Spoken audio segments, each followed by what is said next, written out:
গণপ্রজাতন্ত্রী বাংলাদেশ সরকারের পক্ষে জেলা প্রশাসক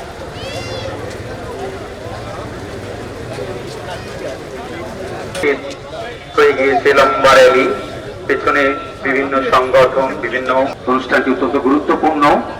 তারা এটি নিউজ কাভারেজ করবেন, সে কারণে তারা আমাদের লম্বা একটি র্যালি, এখানে সকল ব্যবস্থাটি যাতে ঠিক থাকে সেদিকে তারা নজর দেবেন। সুন্দরভাবে এসে আমাদের বেদিতে পুষ্পস্তবক অর্পণ করতে পারেন প্রশাসনের অন্যান্য কর্মকর্তাবৃন্দ। এরপরে প্রস্তুত থাকবেন পুলিশ সুপার কর্মকর্তা অর্পণ করলেন। এরপর প্রস্তুত থাকতে অনুরোধ করছি সুপার মহোদয়ের পক্ষ থেকে পুষ্পস্তবক অর্পণ করা হচ্ছে। পুলিশ সুপার মহোদয়ের পক্ষ থেকে পুষ্পস্তবক অর্পণ চলছে।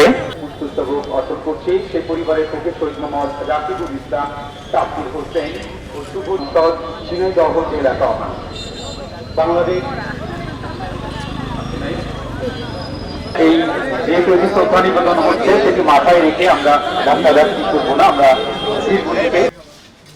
রাকিব, সৌভাগ, রাব্বি এবং শুভশ্লে সভায় সম্মানিত জেলা প্রশাসক মহোদয়, পুলিশ সুপার মহোদয়, সিভিল সার্জন মহোদয় সহ পুলিশ ফেলে ঝিনাইদহ চলমান আন্দোলনের শুরু না হলেও আমাদের ঢাকাতে আমাদের এলাকাতে সে ঘটনার বর্ণনা শুনেছি। আজকে দেশ ফ্যাসিস্ট মুক্ত হয়েছে, গণতান্ত্রিক সরকার প্রতিষ্ঠিত হয়েছে, এখন সময় আছে। আমরা 15 বছর যাবত আমি আমার মা গার্মেন্টস সেক্টরে চাকরি করছি ঢাকাতে। আমার এই ছোট ভাইটাকে মানুষ করছি কোলে পিঠে করে, মানে পড়াশোনা। এই রাস্তা শহীদ গান্ধীর নামকরণ করা হবে। আমি অনুরোধ করবো আগামী রবিবারে আমাদের উন্নয়ন সমন্বয় কমিটি বা কোনো প্রতিষ্ঠান করায় সেটা সারা জীবন বহন করে। এমন কোনো কিছু করার উদ্যোগ নেন।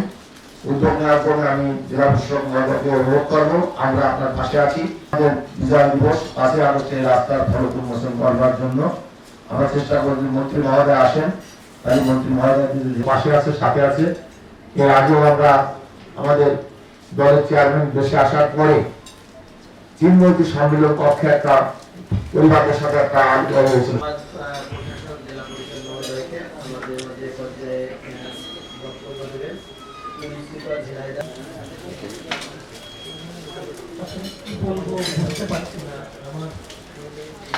কথা বলতে ভালো লাগে, নীরবতা কথা বলার চেয়ে বেশি বলায়।